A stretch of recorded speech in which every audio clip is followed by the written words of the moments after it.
तो भाइयों फिर से आ गया वो बॉडी बिल्डिंग के इंटरेस्टिंग अपडेट्स लेके। तो वीडियो को शुरू करने से पहले जल्दी से वीडियो को एक लाइक कर दीजिए और अगर आप अपने भाई के चैनल पे नए हैं तो जल्दी से चैनल को सब्सक्राइब कर दीजिए ऐसे रेगुलर फिटनेस और बॉडी बिल्डिंग अपडेट्स के लिए। अब भाइयों आज के वीडियो की शुरुआत करते हैं सैमसन दादा के फिजिक अपडेट से। तो बस कल ही उन्होंने अपने इंस्टा आईडी पे अपने इस फिजिक अपडेट को ऐसे स्टोरी शेयर किया था एंड आई थिंक ये अपडेट इनके करंट का ही है।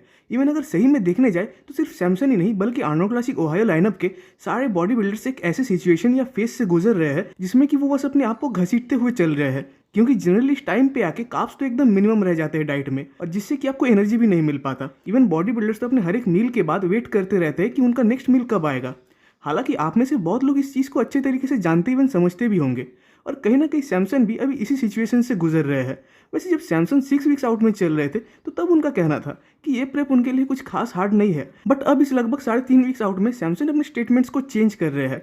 वैसे माना कि सैमसन फिलहाल काफ़ी हार्ड प्रेप से गुजर रहे हैं, स्टिल इसके जो रिजल्ट्स है वो उनके फिजिक में साफ विजिबल है, क्योंकि सैमसन बिगर तो दिख ही रहे हैं, साथ ही साथ at the same time detailed और ड्रायर भी दिख रहे हैं। अब जब बात आती है कंडीशनिंग की तो उस चीज़ में स्टिल मुझे नहीं लगता कि सैमसन हार्डी को फिलहाल बीट कर पाएंगे, बल्कि उसके जगह ये हो सकता है कि सैमसन अपने और हार्डी के बीच के गैप को कम कर दे, खासकर ओलंपिया के कंपैरिजन में।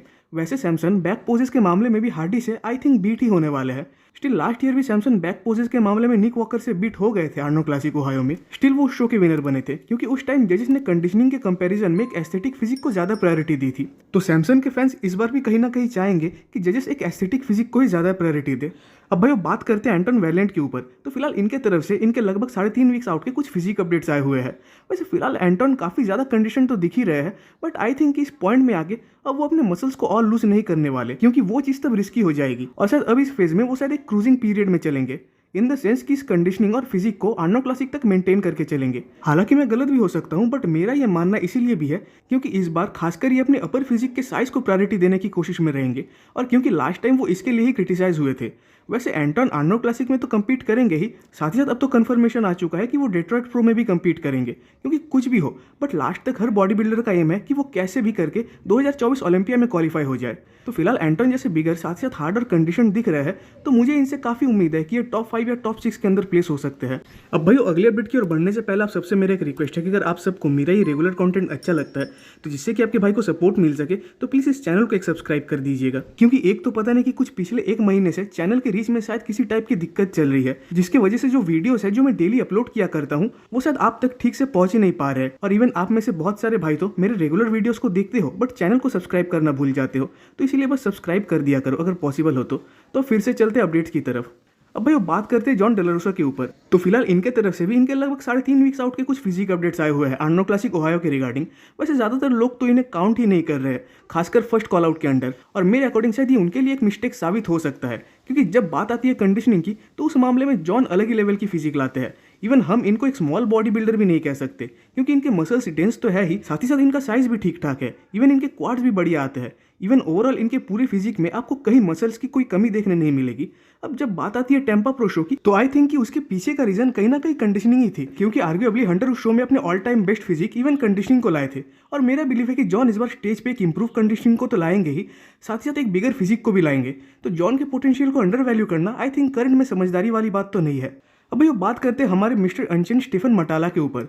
तो फिलहाल माना इनके तरफ से इनके करंट का एक फिजिक अपडेट आया हुआ है, स्टिल मैंने इस बात को पहले भी कई बार अपने वीडियोस में कहा है कि पर्सनली मुझे इनके फिजिक में वो पोटेंशियल दिखता है कि आगे जाके अगर ये ओपन डिवीजन में कम्पीट करते हैं तो वहाँ ये कुछ बढ़िया कर सकते हैं, और उसके लिए इन्हें बस थोड़ा टाइम लेकर अपने फ्रेम में मास को ऐड करना होगा, जिसमें कि आई थिंक कुछ 2 या 3 साल तक का टाइम लग सकता है, इवन शायद से ज़्यादा भी हो। बट अगर अभी के इनके फिजिक को देखें तो फिजिक में जो डेंसिटी है, जो थिकनेस है, वो आपको साफ नजर आएगी। तो इस फिजिक के बेस पर तो कोई भी ये कह सकता है कि अगर इनको क्लासिक फिजिक डिवीजन के वेट कैप के अंडर आना है तो डेफिनेटली इन्हें उसके लिए अपने मसल्स को लूज करने ही पड़ेंगे, साथ ही साथ अपने राउंडनेस, अपने पॉपनेस को भी लूज करना पड़ेगा, और इवन तब उनके फिजिक का 3D लुक भी कहीं ना कहीं गायब हो जाएगा। इवन पास्ट में भी ये हो चुका है, और कहीं ना कहीं स्टेफन अपने इस 3D लुक के लिए ही इतने चर्चे में रहते हैं, इतने ज़्यादा फेमस है। वैसे 2023 में ये ओलंपिया में तो क्वालिफाई हो गए थे, बट कुछ इश्यूज की वजह से ये कम्पीट नहीं कर पाए। इवन 2023 में जिस फिजिक के साथ अपने प्रो शो को जीते थे तो उसको बहुत लोगों ने क्रिटिसाइज भी किया था। तो अब बात आती है कि अगर इस बार स्टीफन एक इंप्रूव फिजिक को लेकर आते हैं तो तब हालात कैसे हो सकते हैं।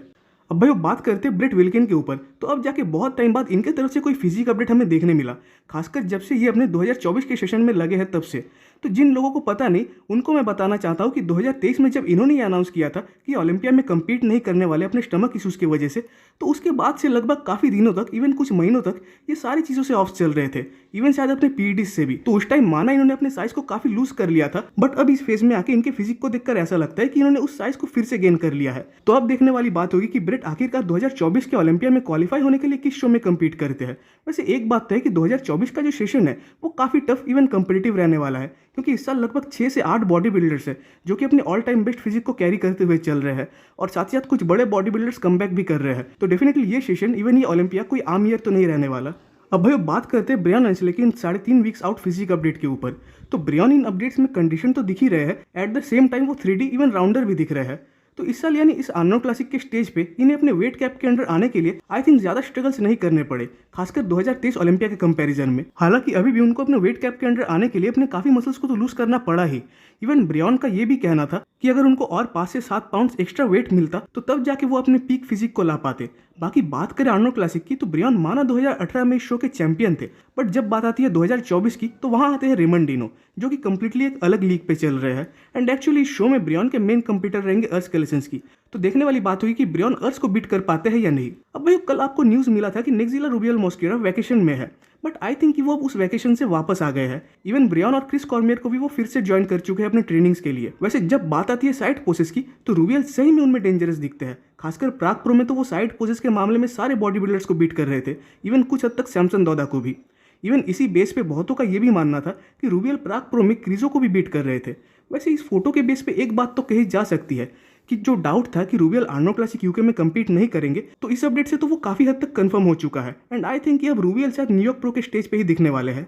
अब भाई इसके लास्ट अपडेट में बात करते हैं कियोन पियर्सन के ऊपर। तो फिलहाल एक क्लिप काफी वायरल हो रही है जहाँ की ये गए हुए थे big bad body building podcast में, यानी हमारे big bad wolf Dennis Wolf के पॉडकास्ट में। तो वहाँ बातों बातों में कियोन को पूछा गया कि अगर 2024 में आप फिर से टोटल मिस्टर ओलंपिया बन जाते हो और अगर आपको 2025 आर्नोल्ड क्लासिक से इन्विटेशन मिलता है ओपन डिवीजन में कम्पीट करने के लिए, तो क्या आप कम्पीट करोगे? तो वहाँ कियोन का साफ आंसर था कि वो डेफिनेटली कम्पीट करना चाहेंगे। इवन शॉन क्लैरिडा, उन्होंने भी 2023 आर्नोल्ड क्लासिक में कम्पीट किया था, जहाँ की उनकी प्लेसिंग 5th आई थी, और उस शो में उन्होंने अकिम विलियम्स और विलियम बोनैक जैसे बॉडी बिल्डर्स को भी बीट किया था। तो इस हिसाब से अगर कियोन आर्नोल्ड क्लासिक में कम्पीट करते हैं तो खासकर इनके स्ट्रक्चर और एस्थेटिक फिजिक की वजह से इनके हायर प्लेसिंग्स पे आने के और ज़्यादा चांसेस है।